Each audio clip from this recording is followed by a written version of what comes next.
Good morning student, welcome back to Om concept classes. मैं निहाल रंजन आप सभी लोग को स्वागत करता हूं। जैसा कि हम लोग पिछले क्लास में मॉडर्न पीरियोडिक टेबल का इंट्रोडक्शन देखे थे, उसको में भी बहुत सारे मैं डिस्क्राइब किया था। मॉडर्न पीरियोडिक टेबल किस आधार पे है, कैसे है, ग्रुप क्या होता है, पीरियड क्या होता है। लेकिन आज हम लोग फिर से देखने वाले हैं ग्रुप का पूरा डिटेल, कैरेक्टरिस्टिक्स ऑफ ग्रुप, कौन सा ग्रुप में कितने एलिमेंट होते हैं, सारे यहाँ पे डिस्क्राइब करूँगा मैं। क्लियर? और शायद पिछले क्लास में भी मैं सारा चीज़ लिखा दिया हूँ कि ग्रुप 1 का कौन सा एलिमेंट होता है, ग्रुप 2 को क्या बोलते हैं, सारा चीज़ डिस्क्राइब किया हूँ। इवन पीरियोडिक टेबल भी मैंने बनाया था। तो आज देखते हैं जैसे ग्रुप, तो वर्टिकल कॉलम को ग्रुप बोला जाता है। क्या बोला जाता है? Vertical column is known age group. तो फर्स्ट पॉइंट क्या होगा? फर्स्ट पॉइंट होगा vertical column is called group. Vertical column को ग्रुप बोलते हैं, राइट। नेक्स्ट है कि total number of group in modern periodic table, तो 18 होगा। कितना होगा? 18। टोटल नंबर ऑफ ग्रुप 18 होता है। क्लियर? तो 18 ग्रुप होता है टोटल। अब देखते हैं कैरेक्टरिस्टिक्स ऑफ ग्रुप। किसके ऊपर चलते हैं? कैरेक्टरिस्टिक्स ऑफ ग्रुप पे मूव करता हूं। Characteristics of group. तो कैरेक्टरिस्टिक्स ऑफ ग्रुप में मूव करें तो कोई एक पार्टिकुलर ग्रुप को पकड़िए। जैसे ग्रुप 1 को मैं पकड़ता हूँ, hydrogen, lithium, sodium, potassium, rubidium and caesium. ये 6 एलिमेंट मैं यहाँ पे ग्रुप 1 का लिया हूँ। क्लियर? अब देखते हैं इसको में क्या क्या खासियत है। तो जैसे ग्रुप 1, तो उसका एटॉमिक नंबर देखेंगे। एटॉमिक नंबर, तो हाइड्रोजन का एटॉमिक नंबर कितना होता है? 1। लिथियम का एटॉमिक नंबर 3। सोडियम का एटॉमिक नंबर 11। पोटेशियम का 19। रुबिडियम 37 एंड सीजियम कितना होता है? 55, नॉट 35। This one is 55। कितना होगा? 55। तो ये हम लोग का एटॉमिक नंबर है पार्टिकुलर एलिमेंट का। अब इसका इलेक्ट्रॉनिक कॉन्फ़िगरेशन तो आप लोग जानते ही होंगे, क्लास 9 में पढ़ना था। तो इलेक्ट्रॉनिक कॉन्फ़िगरेशन देखें तो 1 का 1, 3 का 2:1, 11 2 8 1, 19 2 8 8 1, 37 2 8 18 8 1। ये सब सारे इलेक्ट्रॉनिक कॉन्फ़िगरेशन है। 55 2 8 18 18 8 1। क्लियर? अब वैलेंस सेल किसको बोला जाता है? तो आउटर मोस्ट सेल में जो इलेक्ट्रॉन रहता है उसको क्या बोला जाता है? वैलेंस सेल बोलते हैं। तो वैलेंस, तो पहले तो आउटर मोस्ट वाले को हम अंडरलाइन कर लिए। चलिए, अंडरलाइन किया गया है। तो देखिए, तो आउटर मोस्ट सेल में सारे में ग्रुप 1 में एक इलेक्ट्रॉन है। तो आउटर मोस्ट सेल में एक इलेक्ट्रॉन हो गया। क्लियर? तो आउटर मोस्ट सेल में इस पार्टिकुलर ग्रुप में सेम कॉमन इलेक्ट्रॉन रहता है, यानी कभी भी बदलता नहीं है। ग्रुप 1 में तो एक ही इलेक्ट्रॉन होगा, ग्रुप 2 में तो आउटर मोस्ट में 2, ग्रुप 13 में तब 3, ग्रुप 14 में 4। इस तरीके से चलते हैं। क्लियर? अब देखा जाए वैलेंसी, तो पार्टिकुलर ग्रुप का पार्टिकुलर वैलेंसी होता है, सेम, कभी बदलता नहीं है। जैसे ग्रुप 1 का वैलेंसी ग्रुप 1 ही होगा, मैं यहाँ पे लिखूंगा सारे। ग्रुप 2 का वैलेंसी ग्रुप 2, ग्रुप 3 का 3 है ना, ग्रुप 13 का 3 होगा। क्लियर? ग्रुप 14 का 4 होगा, 15 का 3 होगा। इस तरीके से वैलेंसी देखा जाता है। वैलेंस सेल, तो आउटर मोस्ट सेल को क्या बोला जाता है? Valence shell. तो देखो, हाइड्रोजन का LMNO_, इस तरीके से वैलेंस सेल चलते जाएंगे। और इस सेल स्ट्रक्चर, तो प्रत्येक में नंबर ऑफ सेल बढ़ रहा है कि घट रहा है? बढ़ रहा है। तब यहाँ पे कैरेक्टरिस्टिक्स ऑफ ग्रुप में एंट्री मारते हैं। तो सबसे पहला कैरेक्टरिस्टिक्स, फर्स्ट फर्स्ट कैरेक्टरिस्टिक्स देखें, atomic number. Atomic number, atomic number के बारे में बात करें तो एटॉमिक नंबर किसी भी पार्टिकुलर ग्रुप में टॉप टू बॉटम मूव करने के, देखिए तो टॉप टू बॉटम मूव कर रहे हैं तो एटॉमिक नंबर बढ़ रहा है या घट रहा? बढ़ता है। तो पहला characteristics on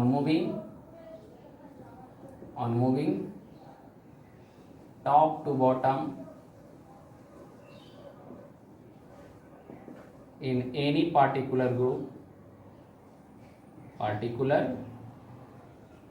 group atomic number increases।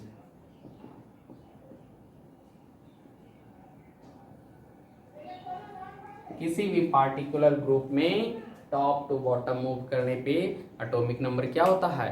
बढ़ता है। क्लियर? Next electronic configuration. तो किसी भी पार्टिकुलर ग्रुप में टॉप टू बॉटम मूव करते हैं तो इलेक्ट्रॉनिक कॉन्फ़िगरेशन सेम है? नहीं, सेम नहीं, बट सिमिलर है। क्या है? सिमिलर है। सिमिलर बोल सकते हैं कि इलेक्ट्रॉनिक कॉन्फ़िगरेशन क्या होगा? सिमिलर होगा। तो second characteristics electronic configuration.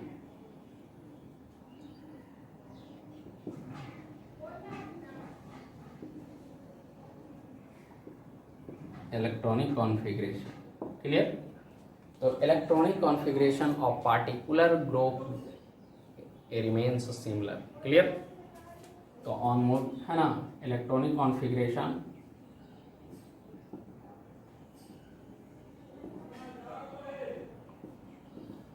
Of particular group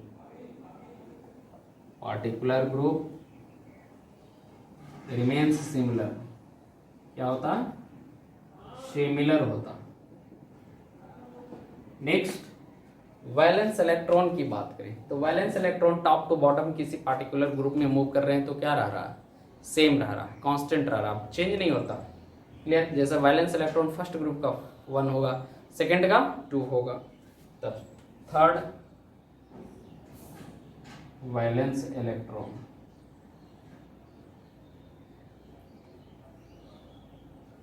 valence electron के बारे में बात करें तो on moving top to bottom in any particular group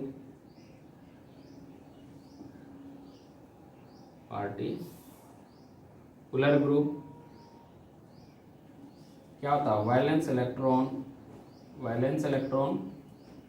remains same.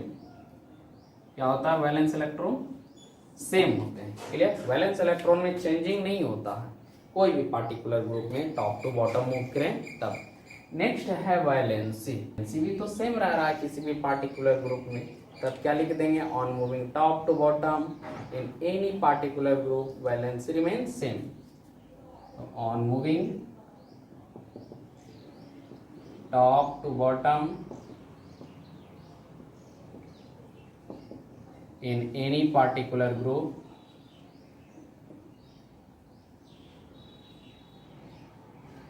valency remains same।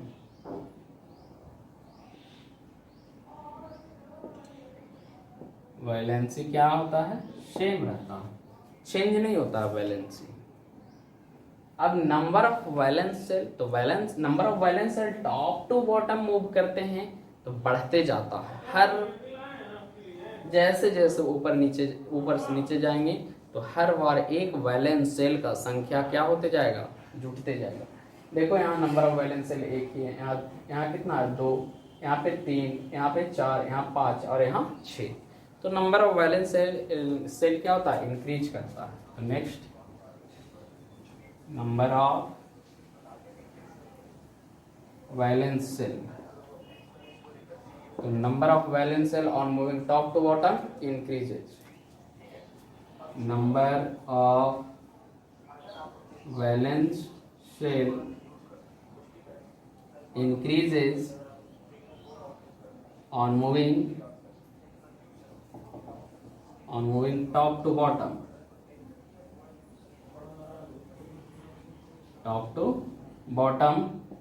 In any particular group, particular group, किसी पार्टिकुलर ग्रुप में top to bottom move करते हैं तो नंबर ऑफ वैलेंस सेल क्या होता है, बढ़ते जाता है। और नंबर ऑफ वैलेंस सेल बढ़ेगा तब क्या होगा, एटॉमिक साइज इंक्रीज करता है। क्या करता है, एटॉमिक साइज इंक्रीज करता है। तो नेक्स्ट यहाँ पे अगर बात करें एटॉमिक साइज, एटॉमिक साइज, तो बताइए तो एटॉमिक साइज बढ़ रहा है कि घट रहा, बढ़ते जा रहा। तो लिख सकते हैं ऑन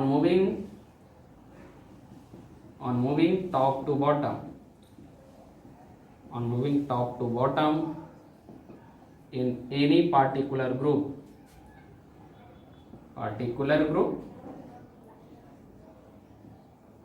atomic size increases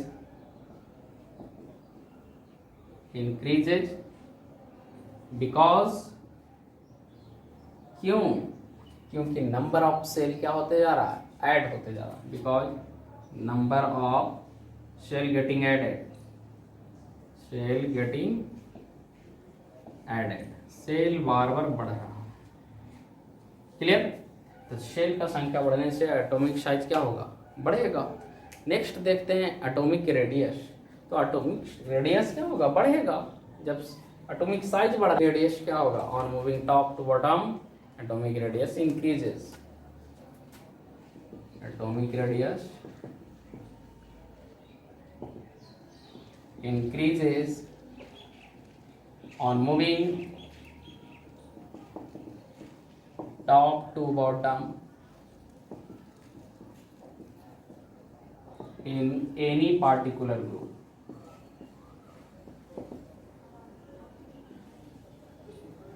किसी पार्टिकुलर ग्रुप में टॉप टू बॉटम जाएंगे तो एटॉमिक रेडियस बढ़ेगा। क्यों, क्योंकि एटॉमिक साइज बढ़ रहा था। अब करते हैं, इसको पहले लिख लीजिए, या एक चीज मैं बता देता हूं उसके बाद मूव करूंगा। आयोनाइजेशन एनर्जी के बारे में बात करूंगा। तो पहले यहां पे अगर एक बॉक्स बनाया जाए, क्लियर, बॉक्स, और इस बॉक्स में तीन चीज की बातें करेंगे, समझे। जैसे ए हो जाएगा ग्रुप नंबर, ग्रुप ए होगा वैलेंस इलेक्ट्रॉन, ये हो जाएगा वैलेंसी, वैलेंसी की बात। तो one group, first group, second group, 13th group, 14th group, 15th group, 16th group, 17th group, 18th group हो गया। क्लियर, इतना ग्रुप हुआ। अब इस ग्रुप में जरा देखते हैं, फर्स्ट ग्रुप में valence electron outer most orbit में एक ही इलेक्ट्रॉन बचेगा, तो कितना होगा, 1, सेकंड में 2, थर्ड में 13 में 3, 14th में 4, 15th में 5, 16th में 6, 17th में 7 और 18th में 8 इलेक्ट्रॉन बचता है। इस तरीके से। अब वैलेंसी, तो अगर नंबर ऑफ वैलेंस इलेक्ट्रॉन 1 हो तो वैलेंसी 1 होता, 2 हो तो 2, 3 हो तो 3 होता, 4 हो तो 4 होता, और 5 होता है तो 8 में से सब्ट्रैक्ट करते हैं तब बचता है 3, 6 हो तो 8 में से सब्ट्रैक्ट करेंगे तो बचेगा 2, 7 हो तो 8 में से 7 सब्ट्रैक्ट करेंगे बचेगा 1, और 8 हो तो 8 में से सब्ट्रैक्ट करेंगे 0। तो इस तरीके से वैलेंसी होता है। तो फर्स्ट 3 वैलेंसी क्या करेगा, गेन करेगा कि लॉस करेगा, लॉस करेगा, लॉस ऑफ इलेक्ट्रॉन होगा, लॉस ऑफ इलेक्ट्रॉन यहाँ पे होता है। समझ में आया यहाँ तक। लॉस ऑफ इलेक्ट्रॉन होगा तब क्या बनाएगा, ऐसा कटायन बनाएगा, यानी ग्रुप 1, ग्रुप 2 और ग्रुप 13 वाले एलिमेंट क्या बनाएगा, इलेक्ट्रॉन लॉस करके क्या बनाएगा, कटायन का फॉर्मेशन करेगा। 14 वाले क्या करेगा, शेयर ऑफ इलेक्ट्रॉन करेगा। क्या करेगा, शेयर ऑफ इलेक्ट्रॉन करेगा। और 15 से लेकर के 17 क्या करेगा, गेन ऑफ इलेक्ट्रॉन करेगा, ताकि उसका ऑक्टेट हो। कितना, 3 है तो 3 वो गेन करेगा, 2 है तो 2 गेन करेगा, तो गेन ऑफ इलेक्ट्रॉन होगा। गेन ऑफ इलेक्ट्रॉन होगा तभी अनायन बनाता है। क्या बनाता है, अनायन। और लास्ट क्या है यहाँ पे, ये स्टेबल है, स्टेबल, ऑलरेडी ऑक्टेट कंप्लीट है। जब ऑक्टेट कंप्लीट होता है तो ना ही तो गेन ऑफ इलेक्ट्रॉन होता है, ना लॉस ऑफ इलेक्ट्रॉन होता है, ना शेयर ऑफ इलेक्ट्रॉन, क्योंकि 8 जिसके ऑर्बिट में हो तो ऑलरेडी वो क्या होता है, स्टेबल होता है। इसको लिखिए स्टूडेंट। अभी अभी टोटल 7 कैरेक्टरिस्टिक्स ऑफ ग्रुप देखी और भी बहुत ही अच्छे तरीके से। वो क्या था, atomic number, electronic configuration, atomic size, number of valence electron, valency, number of shell, ये सब सारी बातें, एटॉमिक रेडियस, सारी कैरेक्टरिस्टिक्स देख ली। अब बच रहा है क्या, अब बच रहा है एक आयोनाइजेशन एनर्जी क्या है। तो आयोनाइजेशन एनर्जी क्या होता है कि किसी भी एटम का आउटर मोस्ट सेल मान लिया जाए ये है, सपोज दैट किसी भी एटम का आउटर मोस्ट सेल है, यहाँ से इलेक्ट्रॉन रिमूव करना, इलेक्ट्रॉन को क्या करना है, रिमूव, तब इसको में क्या देना पड़ेगा, एनर्जी देना पड़ेगा, एनर्जी सप्लाई करना पड़ेगा। क्लियर। तो वह मैक्सिमम अमाउंट ऑफ एनर्जी जो किसी सिंगल इलेक्ट्रॉन को रिमूव कर दे, उस एनर्जी को आयोनाइजेशन एनर्जी बोलेंगे। तब देखिए, the maximum amount of energy, the maximum amount of energy, energy required to remove one electron from outermost orbit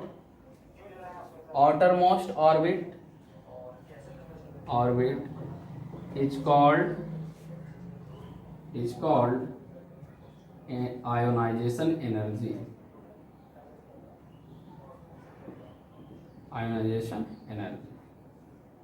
clear. तो आयोनाइजेशन एनर्जी क्या है, किसी भी आउटर मोस्ट सेल से एक इलेक्ट्रॉन को रिमूव करने में जो अमाउंट ऑफ एनर्जी रिक्वायर्ड होगा उसको क्या बोला जाएगा स्टूडेंट, उसको आयोनाइजेशन एनर्जी बोला जाएगा।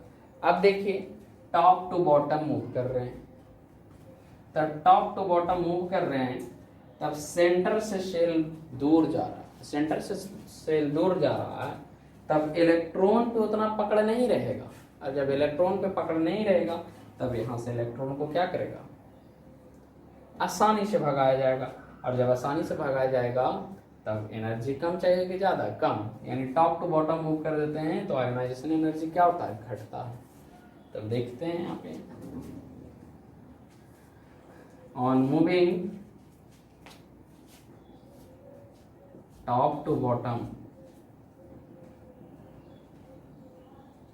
in any particular group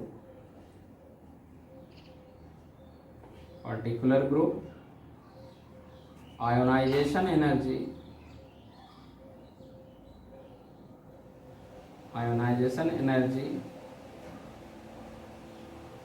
decreases, क्या होता, डिक्रीज करता। क्लियर। तो किसी भी पार्टिकुलर ग्रुप में टॉप टू बॉटम मूव करते हैं तो आयोनाइजेशन एनर्जी क्या होता है, डिक्रीज करता है, क्योंकि शेल का साइज बढ़ रहा तो आसानी से इलेक्ट्रॉन भगा सकते हैं, और जितना इलेक्ट्रॉन आसानी से भागेगा तब क्या होगा, वो उतना कम अमाउंट ऑफ एनर्जी चाहिए। इसको लिखिए। स्टूडेंट, अभी हम लोग आयोनाइजेशन एनर्जी की बात की, अब देखते हैं इलेक्ट्रॉन एफिनिटी क्या है। तो इलेक्ट्रॉन एफिनिटी क्या होता है कि सपोज डैट कोई एटम है यहाँ पे, और इसका आउटर मोस्ट ऑर्बिट में क्या जोड़ना है, इसका आउटर मोस्ट ऑर्बिट में इलेक्ट्रॉन ऐड करना है, तब इसके आउटर मोस्ट सेल से क्या होगा, एनर्जी रिलीज करवाना पड़ेगा, क्लियर। तो इसी एनर्जी को हम लोग क्या बोलते हैं, इलेक्ट्रॉन एफिनिटी। क्या बोलेंगे, इलेक्ट्रॉन एफिनिटी। समझ में आया। तो इलेक्ट्रॉन एफिनिटी क्या हुआ, वैसा अमाउंट ऑफ एनर्जी जो किसी इलेक्ट्रॉन को ऐड करवाने के लिए जो amount of energy required release होता है उसको इलेक्ट्रॉन अफिनिटी बोलते हैं। अब बताइए टॉप टू बॉटम जा रहे हैं तो सेल साइज बढ़ रहा, नंबर ऑफ सेल बढ़ रहा, तब सेल साइज बढ़ा तो सेल का साइज बढ़ा तो इलेक्ट्रॉन तो आसानी से इसको में ऐड कर दे सकते हैं। और यहाँ पे सेल का साइज छोटा है तो इलेक्ट्रॉन ऐड करेंगे तो रिपल्सन होगा, लेकिन यहाँ पे सेल का साइज बड़ा है और आउटर मोस्ट में एक ही इलेक्ट्रॉन है तो आसानी से इलेक्ट्रॉन ऐड कर सकते हैं। टॉप टू बॉटम जाने पे इलेक्ट्रॉन का आसानी से ऐड करेंगे, इलेक्ट्रॉन का आसानी से ऐड कर सकते हैं तो little amount of energy release करना पड़ेगा, इसलिए टॉप टू बॉटम जाने पे इलेक्ट्रॉन अफिनिटी क्या होता है, घटता है। तो टॉप टू बॉटम आने पे, टॉप टू बॉटम आने पे इलेक्ट्रॉन एफिनिटी क्या होता है, इलेक्ट्रॉन एफिनिटी घटता है। क्या होता है, घटता है, डिक्रीज करता है। एक लास्ट कैरेक्टरिस्टिक्स है उसका नाम है मेटालिक कैरेक्टर। क्या है, metallic character, 10th metallic character.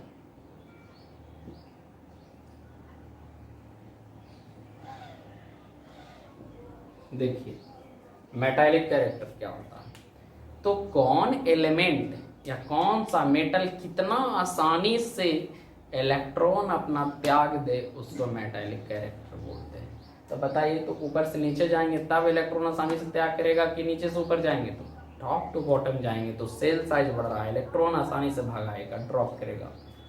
और जो मेटल जितना आसानी से इलेक्ट्रॉन त्याग देगा मेटालिक कैरेक्टर बढ़ता है। तो टॉप टू बॉटम,